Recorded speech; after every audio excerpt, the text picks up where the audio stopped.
Good morning. So hope you people can hear me, right?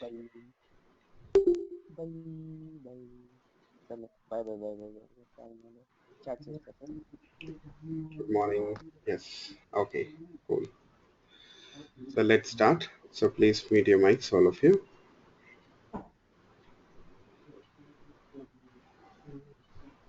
Hope you please mute your mics.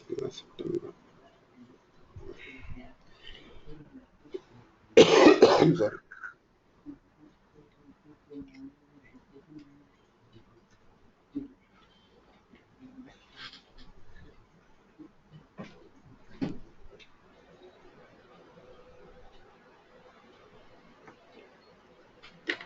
Okay.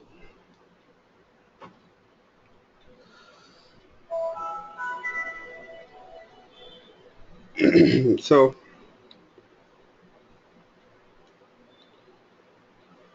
in the last class we were talking about JSTL.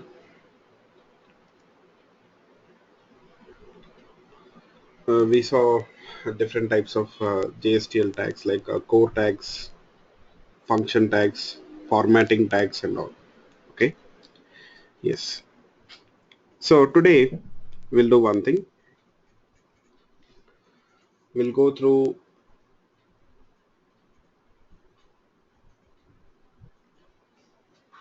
the SQL tags, the last tags here, though they are not widely used, but still, let's see.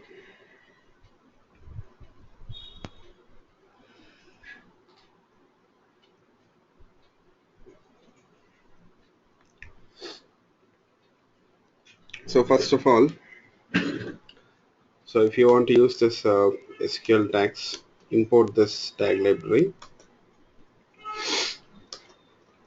Tag lib you are equal to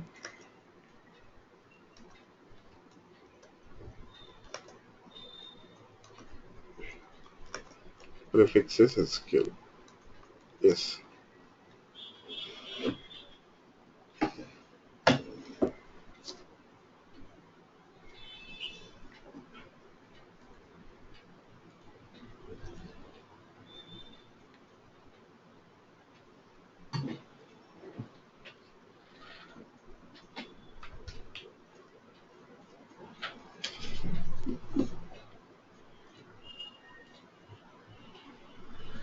So this is this statement which we are using to import that SQL tag library. Okay.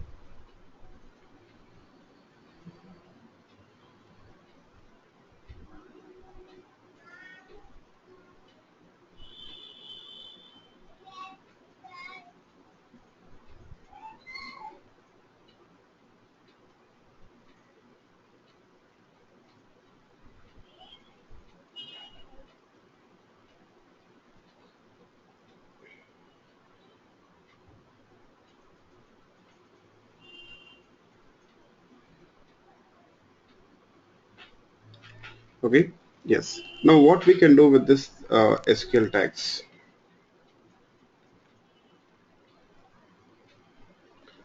Here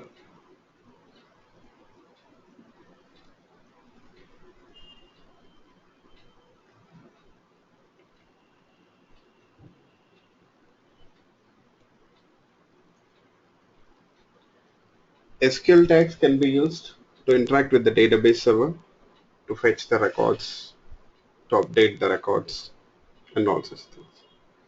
Yes. Okay. Yes. So now let's do one thing. We'll try to fetch the records using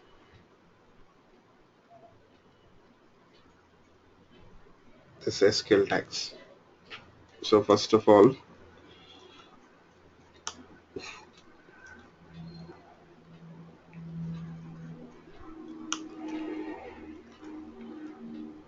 just a second. We'll configure the database details using this tag called as data source here.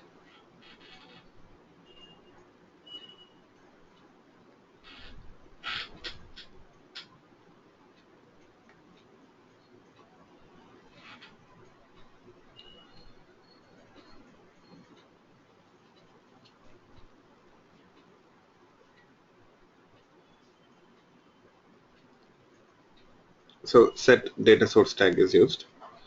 Now you can configure that driver details here,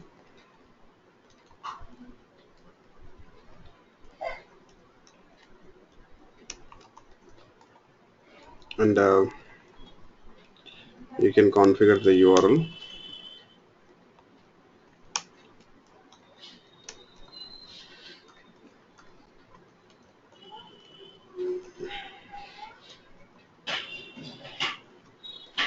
We can configure that username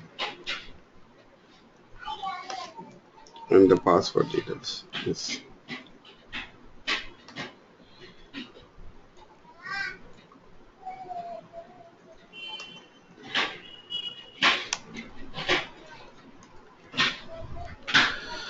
At last, you see,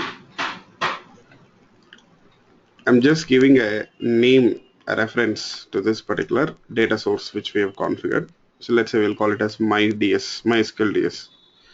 Instead of giving lengthy name, so I'll call it as MySQL DS.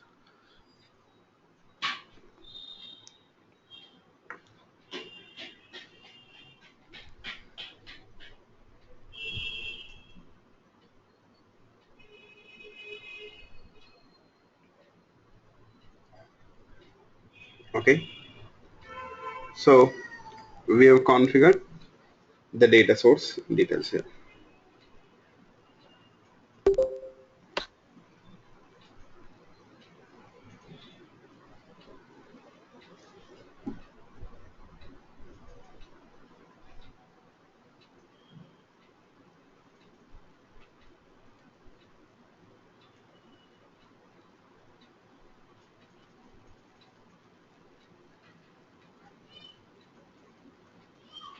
Okay. So we have configured the data source details. Now, now next thing here, this SQL tags, we are using them to interact with the database server, right?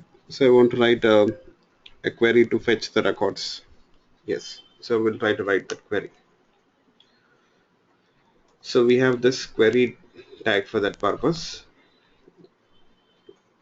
Let's say records. You can give a name here. Let's say records, and we have to provide that the data source details here. MySQL DS. You see on top we have configured the data source, right? And for this data source we gave a reference. I can say that is a reference.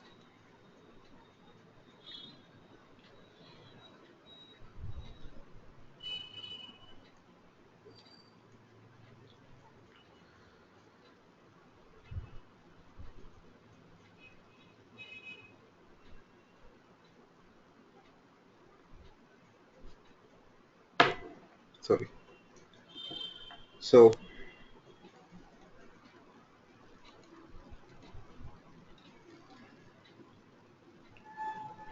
now we have to write that query. So select star from test.product.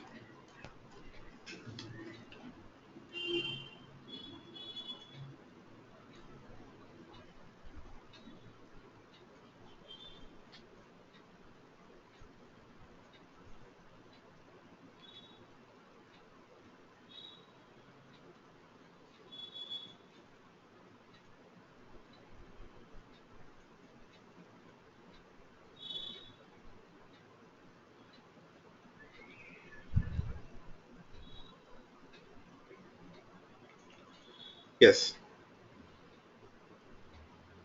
So this way we'll construct this query here.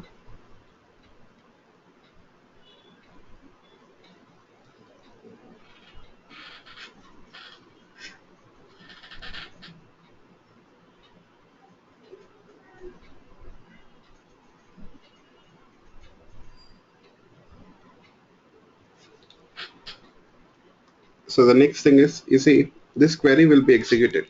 Now, as a result of executing this query, you'll get the records, right? So how will you read the records? Yes. So in order to read the records here, So we are going to use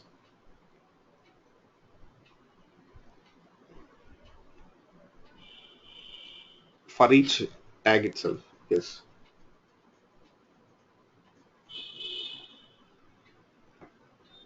for each tag. Yes.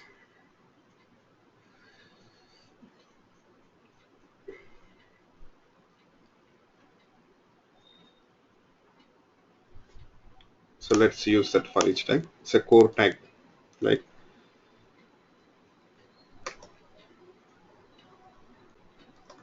So items equal to dollar of pass this query reference here. You see, we gave a name here, right? Records. So you pass that query reference, and you declare a temporary variable here. It can be anything you wish.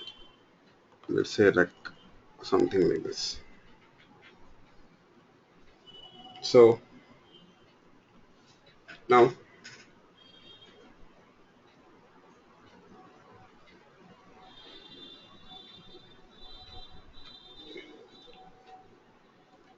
you see the for each loop will iterate through that records rows. So it is going to help us to read that records. So you have to do this records dot rows. You have to pass that rows reference here to the for each tag. So it will iterate or will traverse through that records. So we are trying to fetch the product records, right? Let's create a table. So already we have this code to create a table.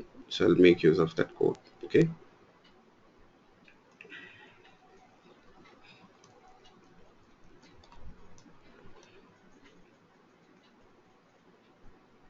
So we'll add a header.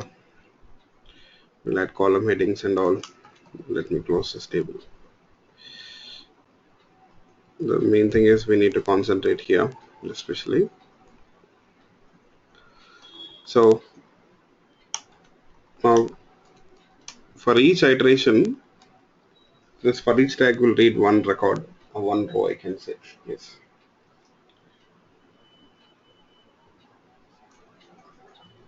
It will read one record or one row. Yes.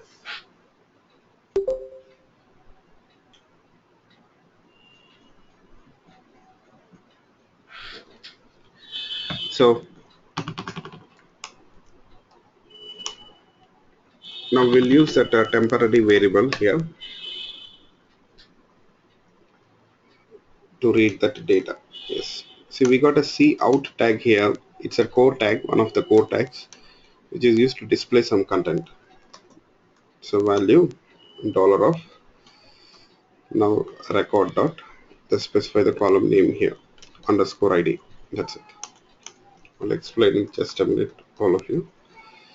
Let me write this code and then I'll explain it. Yes. So what we are doing, even people who have just joined, even for them, you see, you can check this. So we got a JSTL tag library here called as SQL. We have imported that tag library here, SQL tag library. And then why we use this tag library? Generally, this tag library is used to interact with the database server, to fetch the records, to add the records and all. Yes. So now we are using the tag library to fetch the product records and display them. So here, first of all, in that SQL tag library, we got a tag called a set data source, which we use to configure the database details. So with which database you want to interact, we have configured the details. And then you see we are declaring a variable, so which refers to this data source configuration, I can say. Okay. Yes.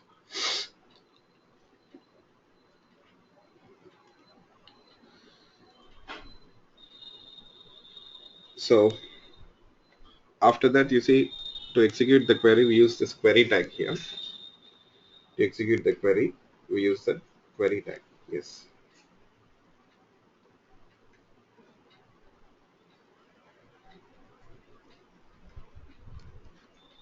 We use the query tag. Yes. So you see, we are supplying that data source reference here, MySQL DS, which we have configured on top, so that this query tag, it knows it has to execute the query in which database server. Okay. Yes.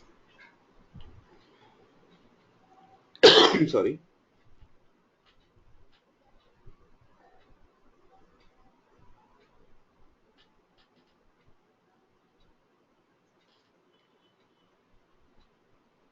So here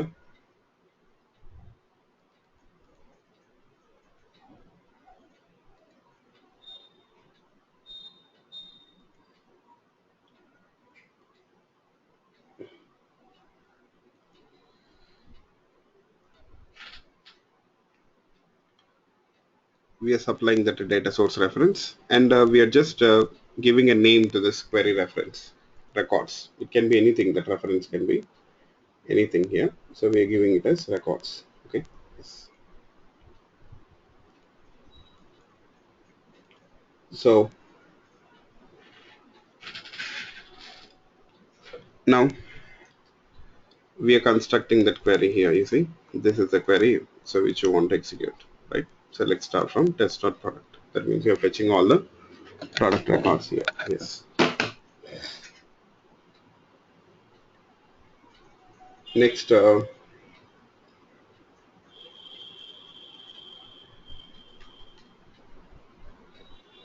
now this query will be executed. The records will be fetched. How will you fetch read that records? You see, you will use for each tag here for this purpose. So we use for each tag for this purpose here.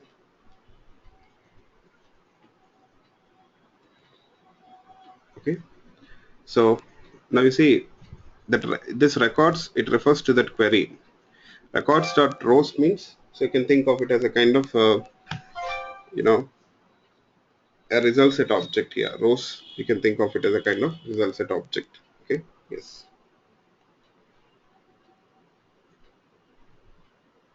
Next, you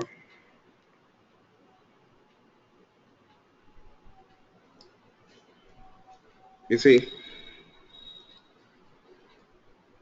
we are declaring a temporary variable rect. The variable name can be anything you wish. Okay. So we are declaring a temporary variable here with the name rec. Yes. So now this temporary variable, so we'll use it as a reference to read that record data or row data, I can say. Now this variable, it refers to that row or record, I can say. It refers to that row or record. Yes.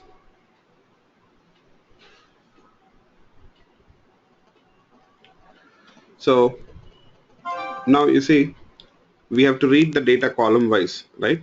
So we use that reference and specify that column names here. You see, product underscore ID, product underscore name, product underscore description, and price. That's it. This way we'll specify the details. Yes. So next, what else we have here? That's it. Now you see, this is a for each tag, right? So it iterates n number of times. It depends on the number of records which you got here in that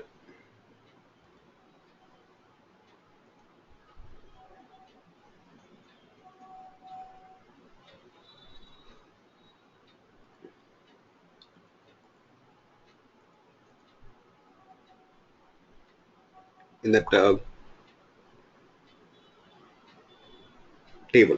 How many records you got in the table? It depends on that. Yes. Okay. Yes. So if you got 10 records in the table, then you see this for each tag will iterate 10 times. So for each row, once it will iterate, I can say. Yes.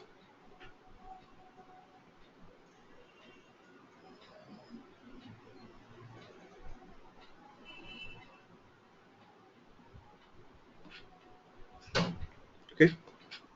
That's it. So each time you'll read one row data here using this code, and we are displaying it in the table. So let me run this code. So first I'll deploy this application on the server.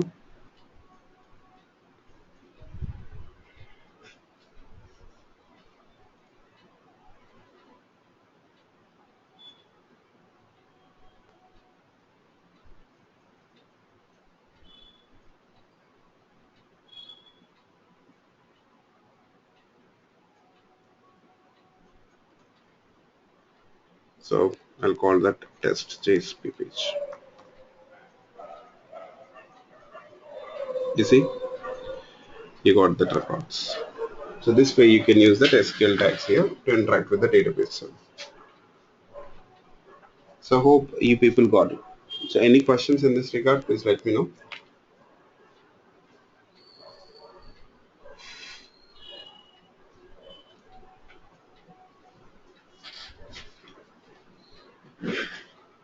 So is it clear? You got any questions?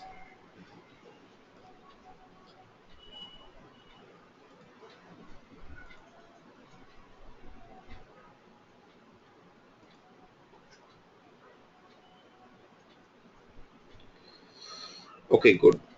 So I'll assume that this is clear for you people. Fine. This is about SQL tags. Similarly, you can also add the record. So I want you people to check that. Okay. Yes. Fine.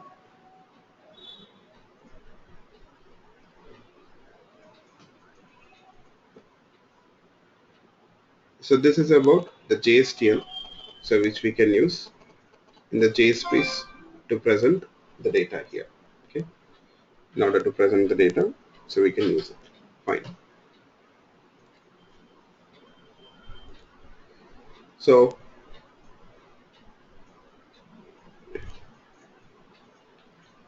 the next topic here,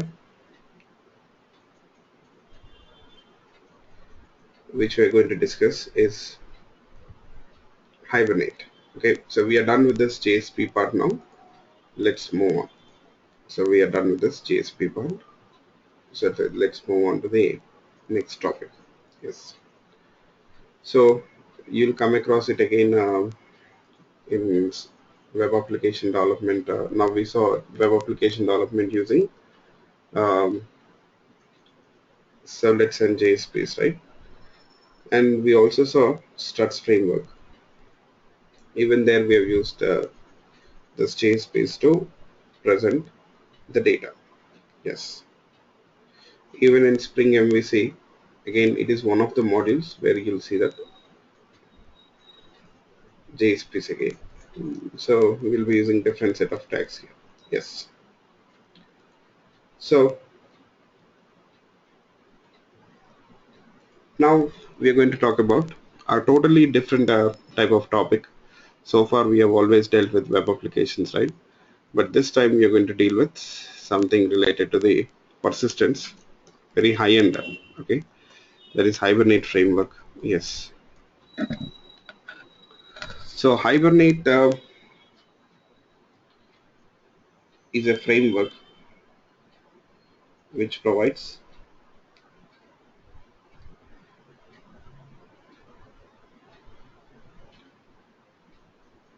predefined components to interact with the database server. Generally, Hibernate is used by the Java applications to interact with the database server, I can say. Yes. Hibernate is used by the Java applications to interact with the database server. Yes. So basically, Hibernate is considered as a persistence framework, or it is also known as ORM framework. Yes. ORM stands for Object Relational Mapping. Okay, fine. So what do we mean by the persistence framework here? Yes.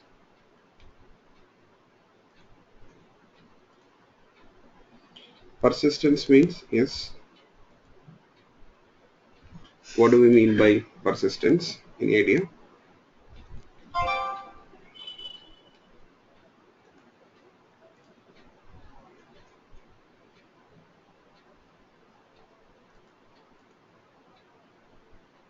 persistence. The term, the word persistence. So why do we use it?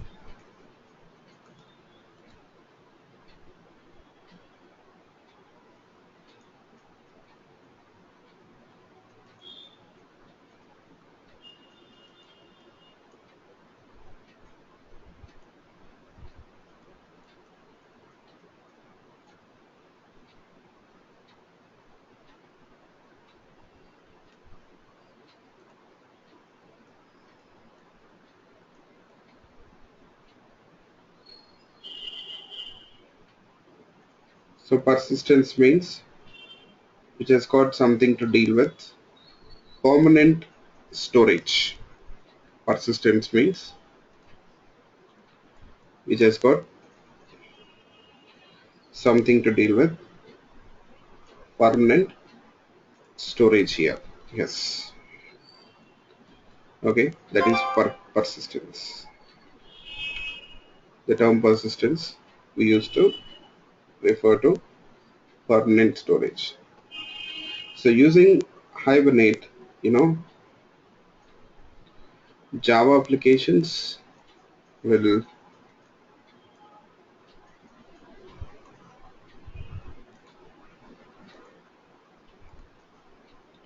store the data in the database server, not only storing the data to fetch the data from the database server and all. That means to interact with the database server, you see,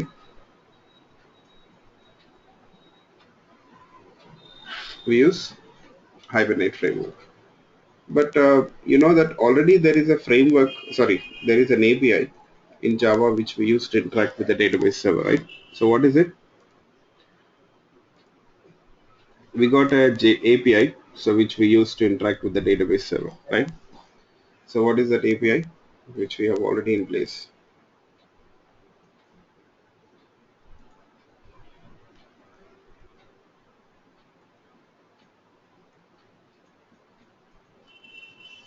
What is that API which you got?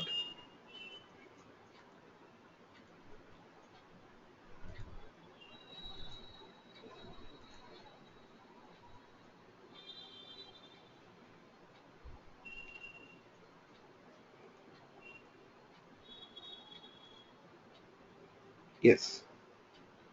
So we got JDBC API, that's right. But when we have JDBC API, then what is the need for a Hibernate framework here? So why we need Hibernate framework? Yes. When you got JDBC API in place. Yes.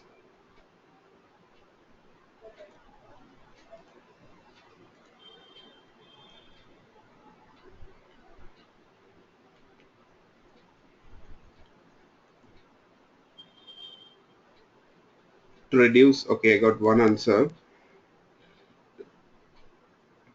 Having says to reduce the length of code, okay.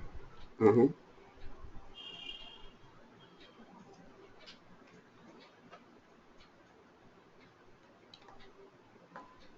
Yeah. Now it's very important to know why we have to use Hibernate. So when you got JDBC API in place. Yes.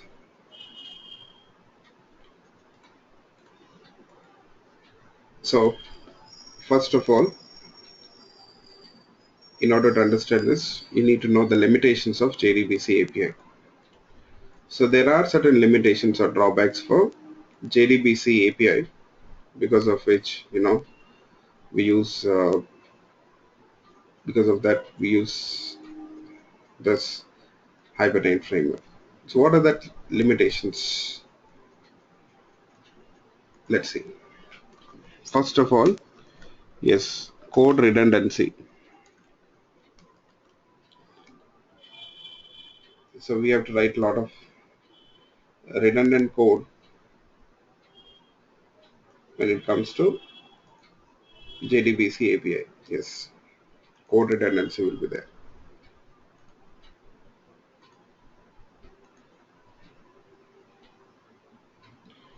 So you see, each time you want to connect to the database server, you have to establish the connection, create a statement object, a prepared statement object, and execute the query, fetch the records, convert them into objects and all. So that is very routine stuff. So you'll find that there will be a lot of redundancy here. Yes, that is the first issue, code redundancy. Next, I can say there is no transformation support. Yes. So in order to understand this here, first of all, you need to know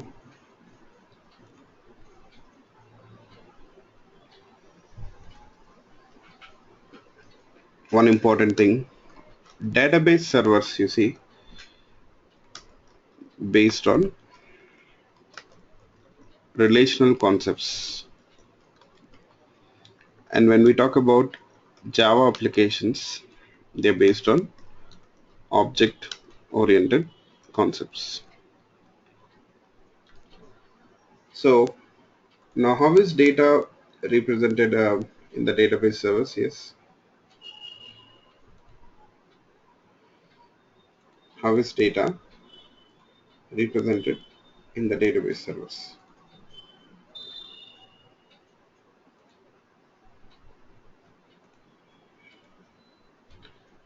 Tables. In the tables again, we have records, right? Records are rows. So a row represents a record. It represents the data. A row, it holds the data related to a particular object or entity, I can say. Yes, a row. Or we say tuple. So that is how data is represented in Java. Sorry, database. Databases are not based on object-oriented concepts. So completely different. Now, that data representation is different.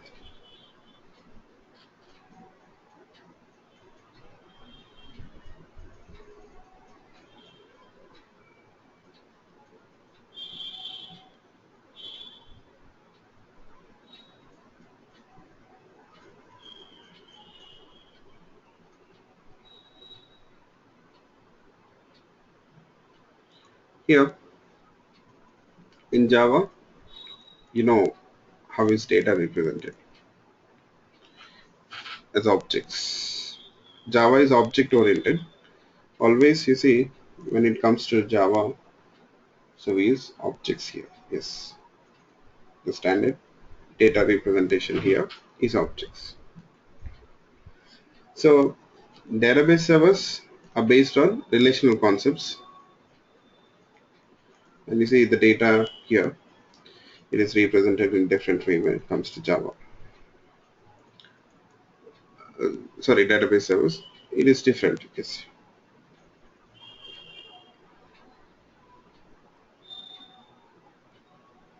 Next, you see when it comes to Java, it is object oriented. Always we represent the data in the form of objects. Yes, we represent the data in the form of objects. You see here, you'll find that though they're based on different concepts, though the data representations are different, there is a heavy exchange of data between the Java applications and the database server. There is heavy exchange of data between the Java applications and database servers. Yes. So always these Java applications, they rely upon the database servers. Okay. Yes. So now when a Java application fetches a record from the database server, you see for the Java application that record or row is a kind of raw data, I can say. It's raw data for the Java application, right? It is raw data for the Java application. So Java application will not be able to straight away use it. Yes. So what is Java application supposed to do? after fetching the record here. So what it is supposed to do,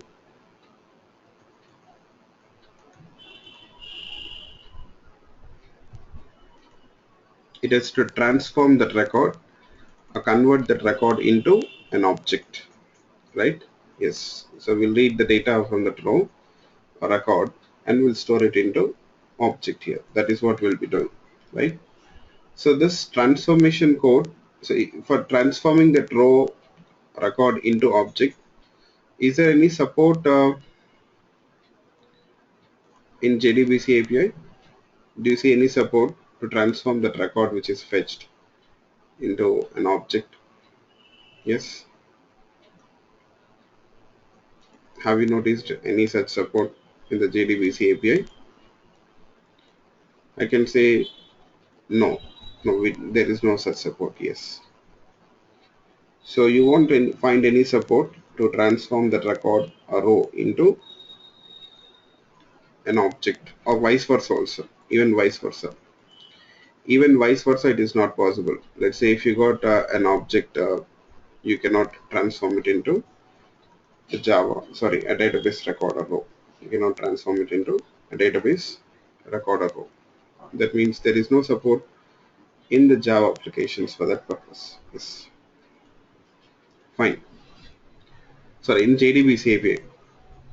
Generally, we use JDBC API, right? So we don't have such support in the JDBC API. Yes. So there is no transformation support. So that is what. So, but this is the most common stuff which we'll be doing. So we'll be fetching the records. Now we have to transform the records into objects, and even vice versa. Let's say if you got Java objects, now we have to store the data which is in that objects into the database server. So for that, the Java object has to be transformed into a record again or a row. The Java object, it has to be transformed into a record or a row again, right? Yes. So there is no transformation support in the JDBC API. You see, we are getting this issue because of a gap. You know, there is a gap here between the concepts, fundamental concepts, so which we use in Java and the database server. Okay, so we got a gap here between the Java concepts and the database concepts. Java is based on object-oriented concepts, whereas database is based on relational concepts here. Yes, fine. So because of this gap, you see, we will have certain issues. So first issue is we need some support for transformations and all, but you won't find that in your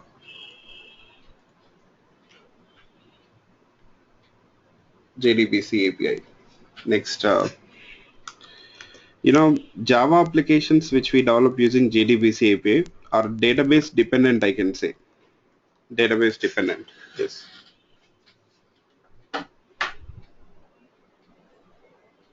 Java applications which we develop using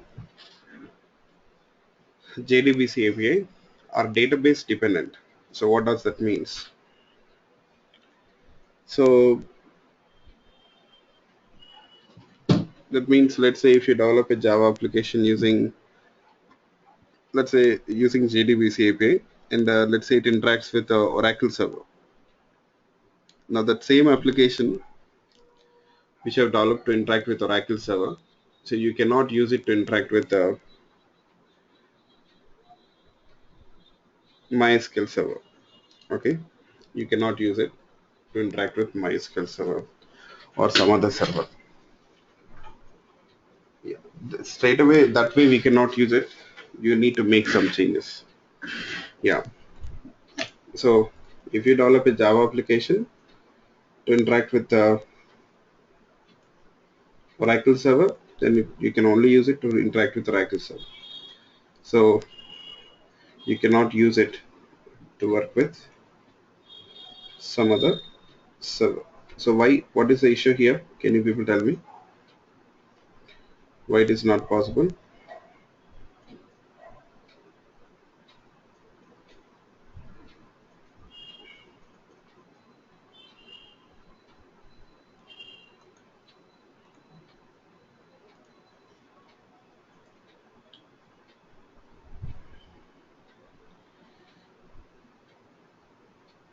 You know, here I can say that the issue is actually not with the Java applications or database server, especially the issue is with this SQL, structured query language. There is a limitation for a structured query language or SQL. So can you people tell me what is the limitation of SQL? What is the limitation of SQL?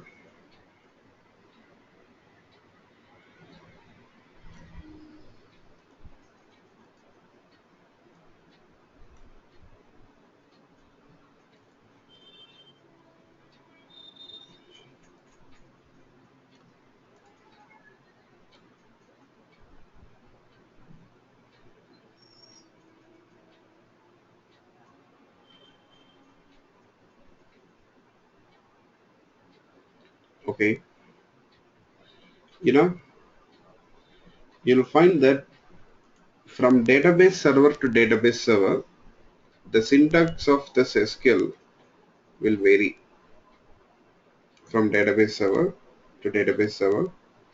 The syntax of this SQL is going to vary. Yes.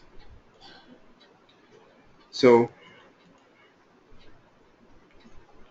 for suppose if you have constructed an SQL query, okay, which executes in MySQL server, okay, let's say if you have created a query which executes in MySQL server, then there is no guarantee that the same query will execute in Oracle server, because there will be a slight difference in the syntax. Not drastic differences will be there, okay, not much, or you won't find a very drastic differences, but yes, of course, there will be some differences, okay. So definitely this syntax is going to slightly vary from SQL syntax will slightly vary from database server to database server, okay. So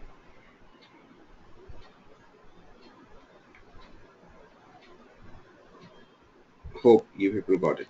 Yes. So JDBC API, you see, when you use JDBC API, what happens generally will be hard coding that queries, SQL queries in the application, right? So we have to write that queries in the application. So we'll be hard coding that queries in the application. So now you see this SQL is very much specific, or it is native to database server. Now if you have written a Java application which connects to that to a particular server, then that means you have hard coded that SQL queries. JDBC, if you use JDBC API, you'll be hard coding that SQL queries, right? Yes. So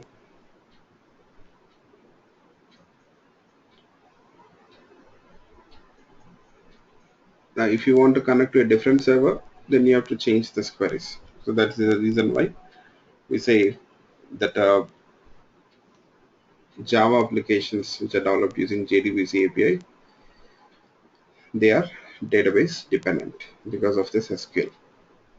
So which we hard code in the queries. Yes. So the queries, I'm sorry, queries which we hard code in the application, they make this application database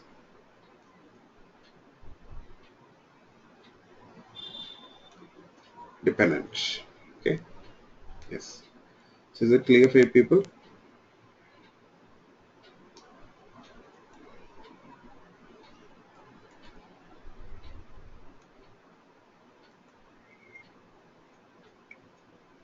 All these issues you'll find that they're addressed by Hibernate. So we'll see that all these limitations are addressed by Hibernate. Yes. Fine. Next, you know, I can say that JDBC API,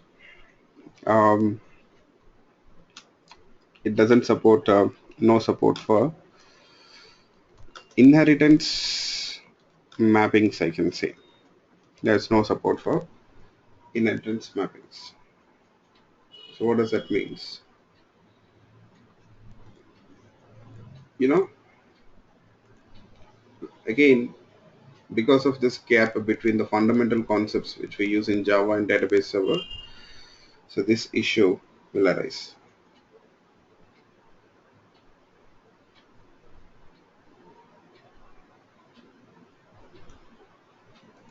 You know, Java is completely object oriented. Java is object oriented programming language. You know, we use object oriented concepts here. And when we talk about object oriented concepts, you see, inheritance, it plays a key role. You already know that. So we cannot define a single class in Java. We can never define a class in Java without using inheritance concept, right? So every class which we define in Java, so it is based on inheritance itself. Yes. So completely based on inheritance. So this objects which you're talking about here, you see, they are also based on inheritance itself, right? Yes. So, but this inheritance relationships which you got here in Java, so how will you represent them in the database server? So does the database server supports inheritance concepts? Do we have inheritance concepts in the database? Yes. Does database supports inheritance concepts?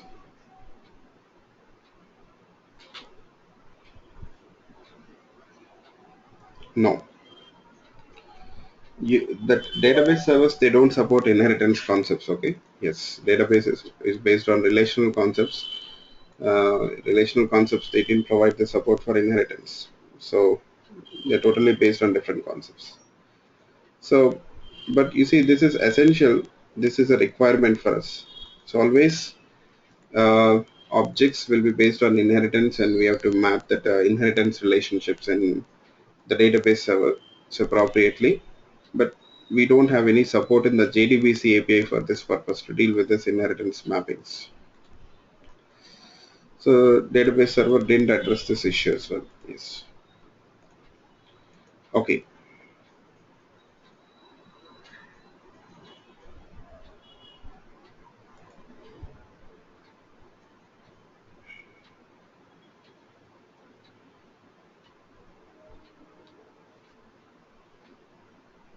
Okay.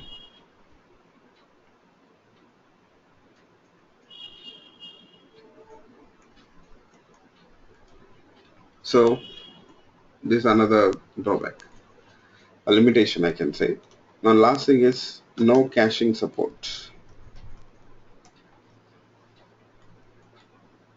So have you people heard about caching? Yes.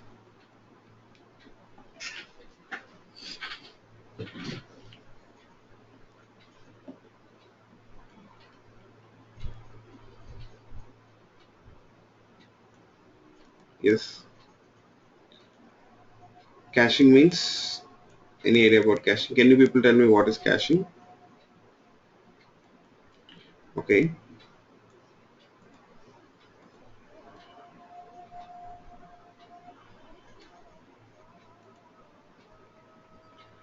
So yeah, I'll tell you people.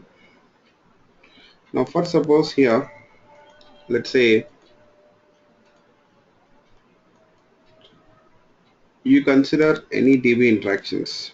Generally a Java application is saying it interacts with the database server to fetch the records, right?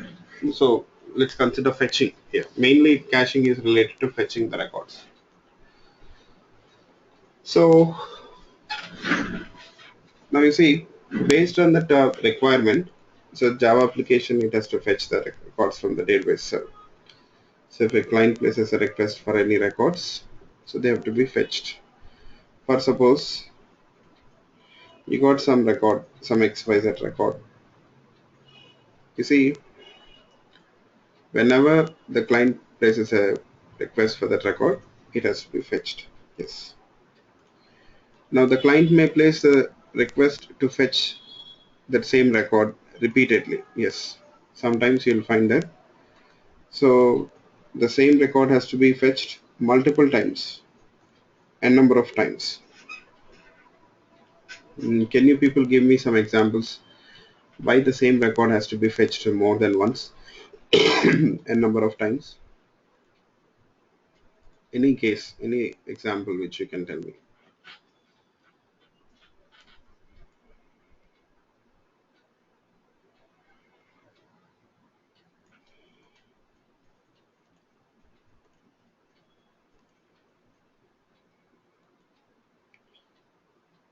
You see, for example, you take any online shop. When it comes to online shop, now customers will be searching for that items. They'll browse through the items, right? So if they click on that particular item, now that item details have to be displayed and all. Yes. So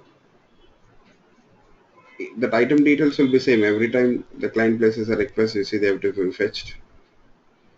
They have to be displayed here.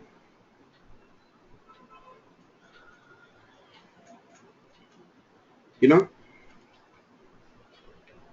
here another example is, let's say you want some flights information. So that's clear, that flights schedule and all. Yes. Okay. Yes, that flights information. So connecting flights information and all. So generally you'll have the same routine information here. Yes. Okay. Yes. Now the same record every time it has to be fetched. So whenever the client places a request. So each time to fetch that record, you see, so the application has to connect to the database server, fetch, construct the query, execute the query, fetch the record, and after fetching the record, you see, Java application cannot straight away use it, right? So that record has to be transformed into object, and then the Java application will be able to use it. So each time the client wants that record, you see, this is the process which has to be followed, right? Construct the query, connect to the database server, execute the query, fetch the records, transform that record into an object appropriately in Java. So these are all the things which have to be taken care. So basically it's all time consuming process, right? So this is all actually time consuming process here. Yes. So every time for the same record also the same process have to be followed, even to fetch the same record. So you see, we can avoid this DB interactions frequent DB interactions, we can avoid them. How? So once that record is fetched, you see, from the database server, once that record is fetched, so what if we can maintain a copy of that record in the memory close to the application? So what if we can maintain a copy of that record close to the application here?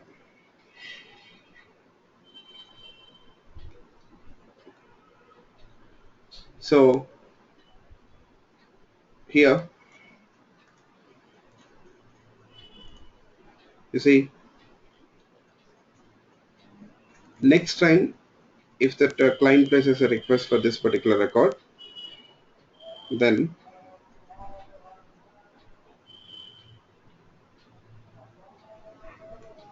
you'll find that instead of fetching it from the database server, simply that application can read it from the memory and return it to the client. So if the record is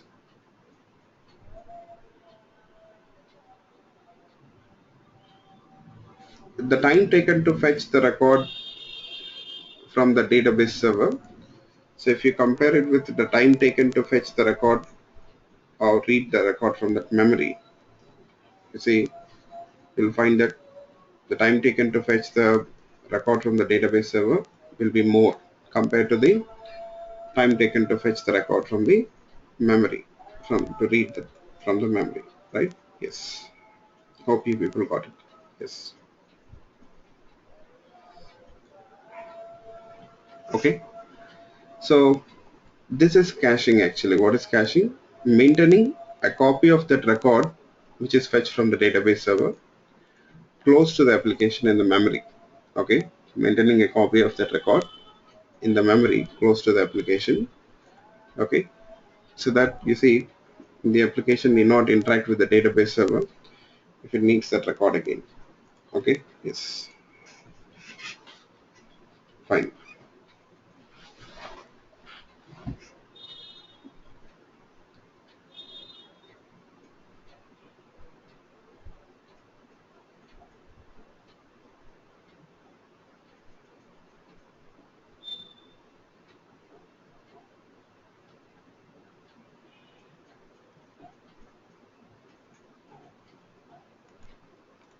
Okay. So, but you will find that there is no support for that caching in JDBC. You won't find any kind of support in caching for caching in JDBC API. Okay. Yes. You won't find the support for caching. Yes.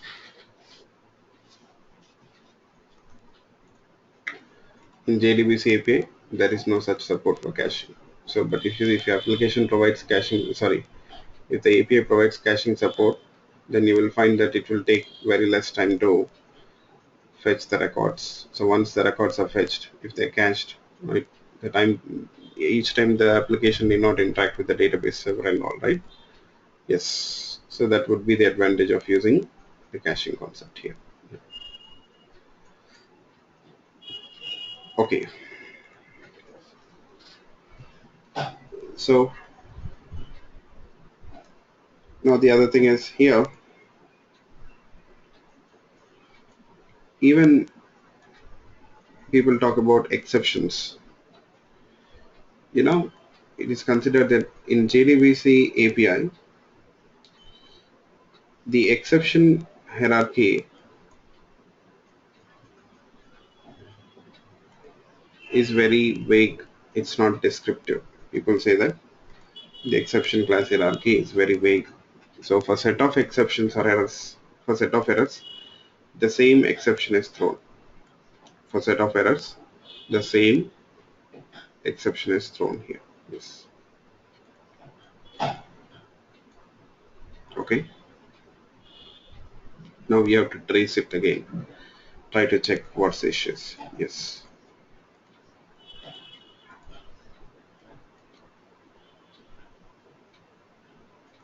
Fine. So that is another limitation which we can talk about. Okay. Yes. So now you'll find that all these issues which we have discussed here, these are limitations I can say of JDBC. It doesn't provide any kind of solutions or support for this issues limitation. You know, that is where Hibernate comes into the picture. So Hibernate will address all these limitations or issues I can say. So first of all,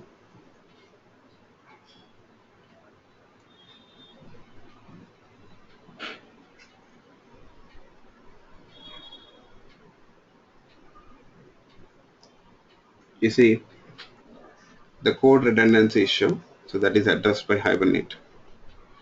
So when we talk about Hibernate, you will find that so we don't need to deal with that redundant stuff like establishing the connections, creating the statement objects, closing the connections, closing the statement object, even constructing the queries, also very regular queries, we don't need to write them. So a lot of redundancy will be avoided here. Okay. Yes, that is the first issue which is addressed by Hibernate. We'll see that how it works. Next, there is no transformation support. Okay, this is the second issue, right? So there is no support for transformations in JDBC. Even this issue is addressed by Hibernate. So you will find that Hibernate provides very good transformation support. So if you fetch a record using Hibernate, you'll find that Hibernate will make sure that it transforms that record into an object and returns that object reference. Even vice versa. So if you want to add a record, you can simply pass an object to that database. To that Hibernate. So Hibernate will take that object, transforms it into a record, and will add it to the database server. Okay.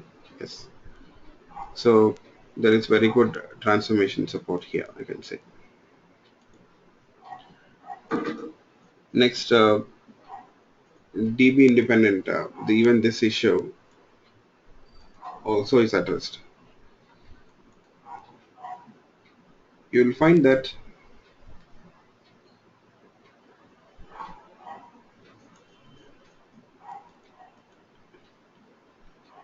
as I told you people, when we use JDBC API, so we have to hard code that SQL queries, so which are very much native to a particular database server.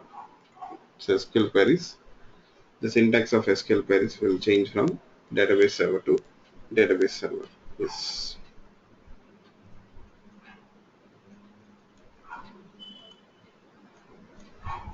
Okay. But when it comes to Hibernate, you know, this issue is addressed at first place. For few requirements, we don't need to write any queries. Even though if you are supposed to write the query, then you will be using HQL for that purpose. You'll use HQL, something called as HQL, Hibernate Query Language. So this is not specific to any database server. So it is specific to Hibernate.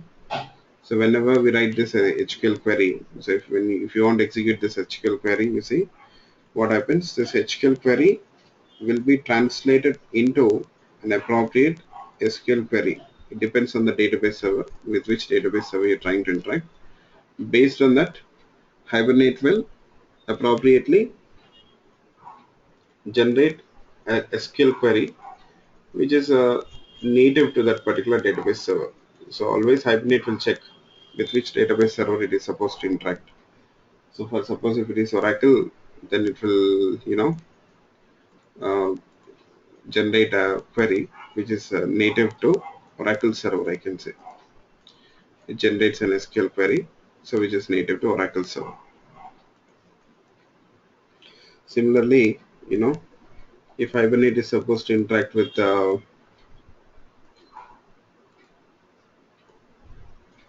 MySQL server, then it generates a query which is appropriate to work with MySQL server. Yes, it's which is native to MySQL server, I can say. Yes. So this way it depends on the database server, with which database server it is supposed to interact. Based on that, dynamically Hibernate is going to generate that queries here. Okay. Yes. So this issue is addressed. Fine. Next, what is the other limitation? No support for inheritance mappings. As I told you people, so especially JDBC API doesn't provide any kind of support to handle this inheritance mappings and all. But when it comes to Hibernate, so you'll find that yes, it provides very good support to deal with this inheritance mappings. You got strategies. Hibernate provides certain strategies, so you can make use of that strategies to address this issue related to inheritance mappings. Okay. Yes. Next, caching. Even there is no support for caching in JDBC, right? But when it comes to Hibernate, so it provides very good support for caching as well. Yes, it provides support for caching. Yes. Okay.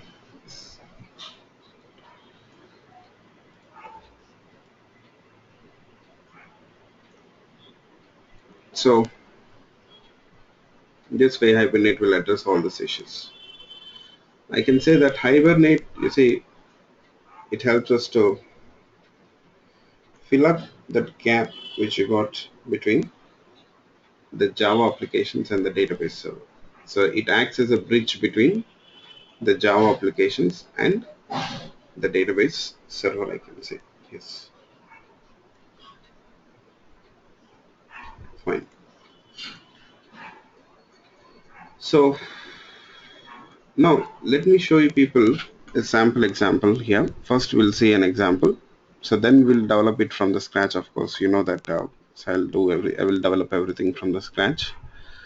So let's check this example once. Just a minute.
Okay.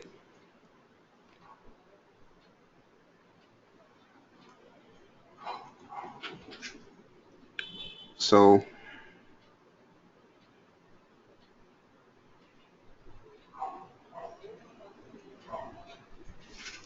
just a second.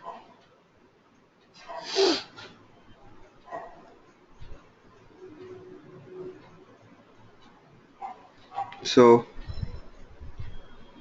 first, suppose here, let's say you want to fetch a record from the database server. Using Hibernate, you want to do that. Yes. Just a second.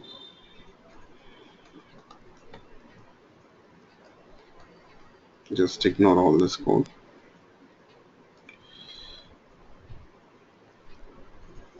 Okay.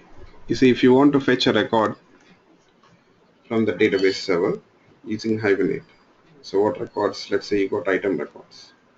You got item table. Just a minute. Let me show you people.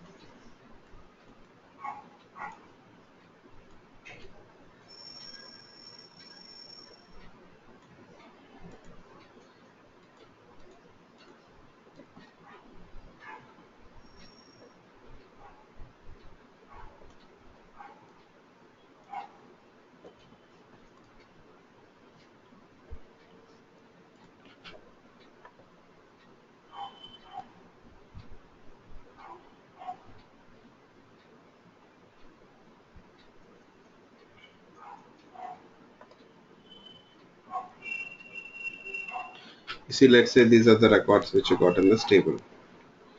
Now we have to fetch the records based on the ID, let's say. Okay. Yes. Based on the ID. Now, see, if you're using Hibernate, this is what you're supposed to do. So Hibernate provides a component called as session. Hibernate provides one component called as session. So this component, you see, we use it to interact with the database server.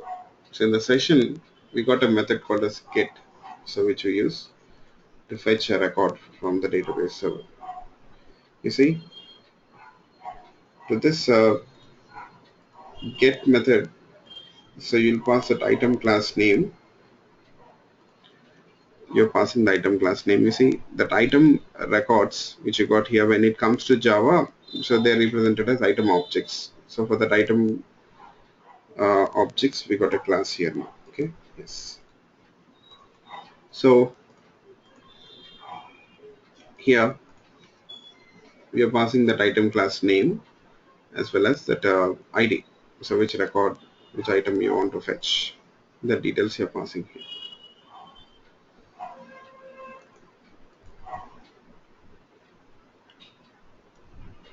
So now that get method will take that item class details and that item ID, the second parameter is item ID. Now internally it will connect to the database server. It will construct that select query to fetch that record from the database server, item record from the database server based on the ID. Once it gets that record, it transforms that record into an item object. That means it will read the data from that from that row, and it will add it to the item object here, and straight away it returns that item object reference. You see, you got that item object reference here. Yes, you got that item object reference. Yes.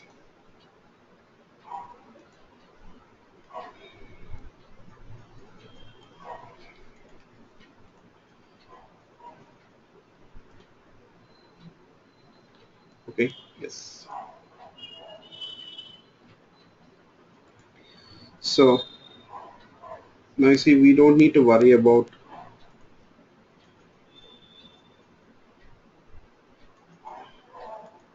connecting to the database server, constructing the query, creating a statement object, executing the query. So you'll get a result set object, read the data from that result set object, and create an object, Java object, store the data by reading it from that row into a Java object, and then close the connections. So all such things we don't have to deal with them, right?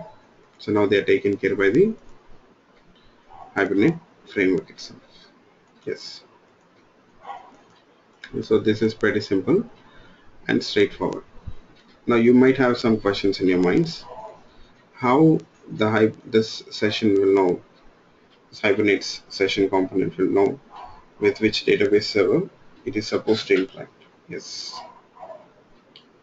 So with which database server it is supposed to interact. So where are the database details? So where are the table details?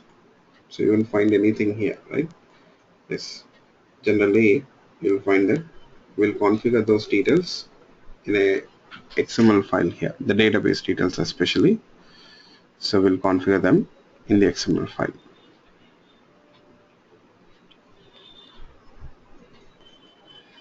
You see, this is called as a Hibernate configuration file. So this way, we'll configure all the details. So the driver class, the URL, connection URL, username, password. The dialect means with which database server you're trying to interact. So the dialect. So based on the dialect itself, Hibernate is going to generate the queries appropriately. Yes. Okay.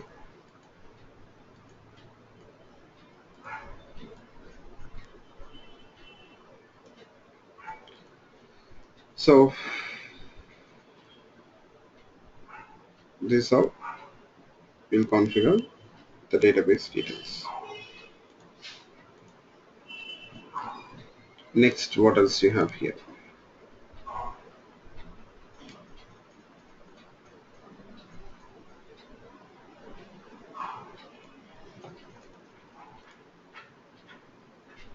But we don't have the table details here, right?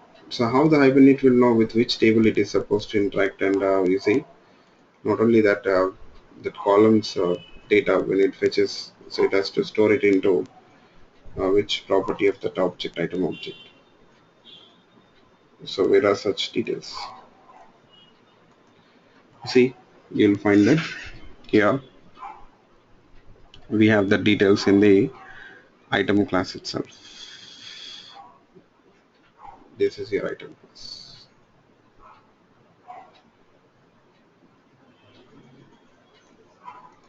So this annotations, you see here, the table annotation is used to map this class item class to the item table. You see, the table annotation is used to specify that table name here. Yes, what is the table name? Item itself. Now you see, each field or property in this class, it is mapped to a column in the database server. For that you are using that column annotation. For that we are using column annotation here. Yes. Okay.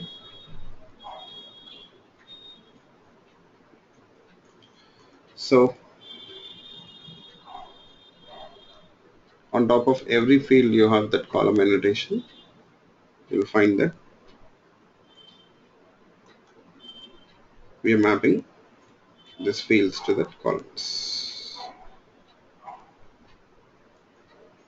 So this mapping itself is actually called as object relational mapping. What is it known as?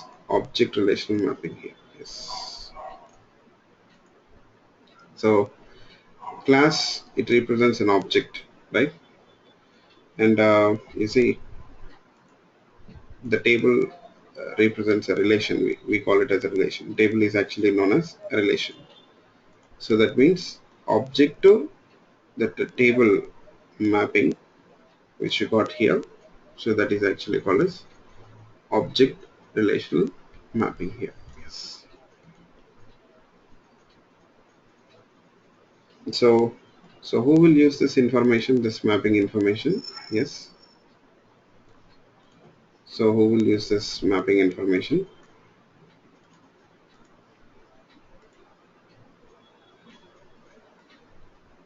So yes, who will use this mapping information? What do people think?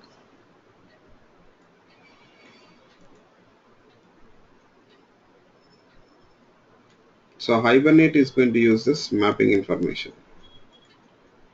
Who will use it? Hibernate.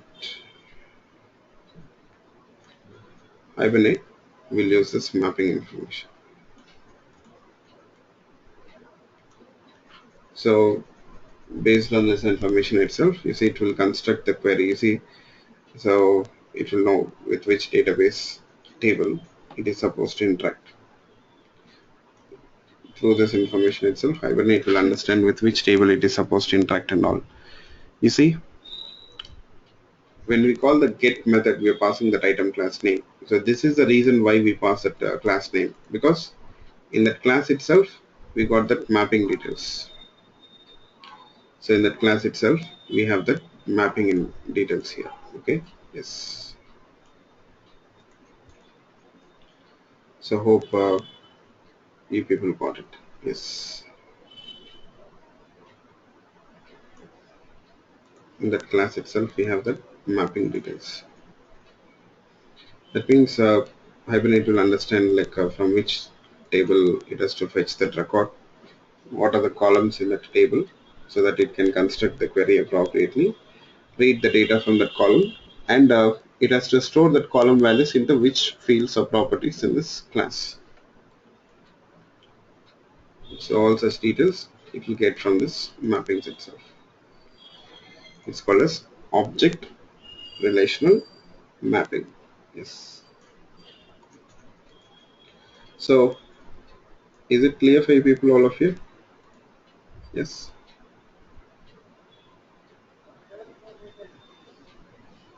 Any questions, please let me know.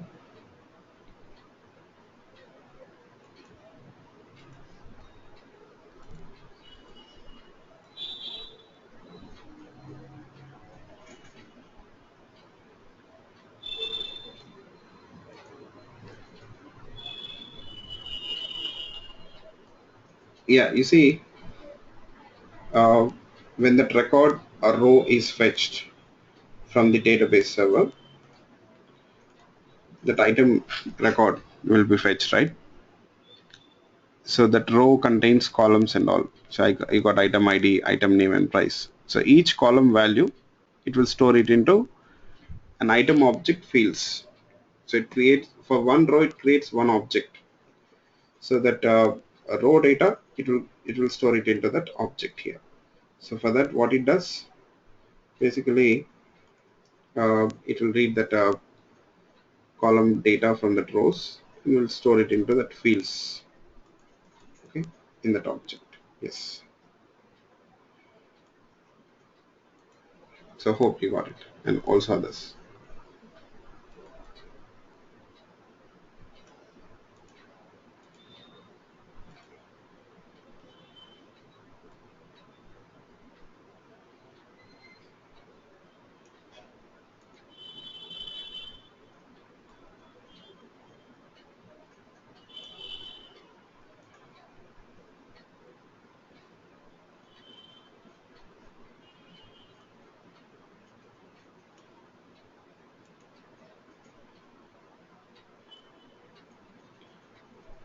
So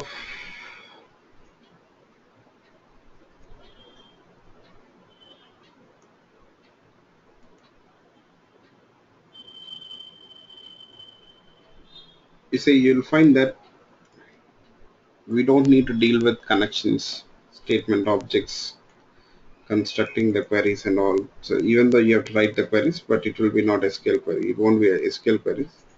You'll be writing a completely different queries. Yes. You see, we can avoid all this stuff, right? Okay.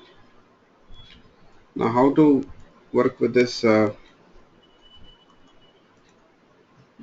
Hibernate project, and what are the dependencies, especially that means what are the libraries and all which you need here to work with Hibernate framework. So I'll give you all those details. Okay. So, but I'll do it in the next session. So I'll wrap it little early today. So in the next class, so I'll tell you people uh, from where to get this Hibernate libraries and what are the tools. So I'm going to use Hibernate tools here. So which are provided by JBoss. We got something called as JBoss tools. So we are going to use that JBoss tools here, okay, to work with this Hibernate framework. They'll help us in creating this Hibernate projects and configuration files and all. So this way the tools will help us. Yes, so creating the XML files and all. Yeah. So we got a class tomorrow at same time. So where we'll see this programming stuff related to Hibernate. Okay. Yes. Fine. So that's all for today. Thank you all. Bye bye. Have a nice day.